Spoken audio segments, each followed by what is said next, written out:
So ఇప్పుడు మనం ఒక సువార్త ప్రకటిస్తున్నాం కదా. సువార్త అనగా ఏంటిది? శుభవార్త.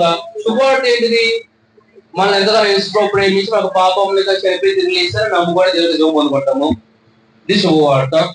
కానీ మనం ప్రకటిస్తున్న ఈ శుభవార్త, ఈ గాస్పల్ ఏంటంటే it is the gospel of substitution అని చెప్పండి.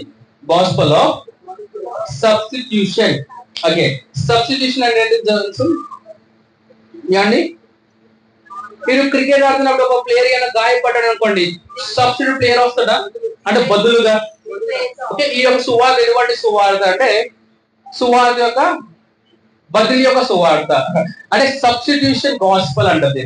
అంటే ఇప్పుడు మన యొక్క స్థాయిలో యేసు ప్రభు చనిపోయాడు అంటే శిలువ మీద ఉండాల్సింది ఎవరో కాదండి, నీవు నేనే. పక్కన ఉంటానండి, నీ వల్ల మా యేసు చనిపోయాడని చెప్పండి, దాన్ని కొట్టివేసేవాడి. అంటే నీ యొక్క మానవ జాతి చక్కగా ఉంటే, చాలా బాగుంటే ఆ పరమాత్మని లోపలికి వచ్చేవాడు కాదండి.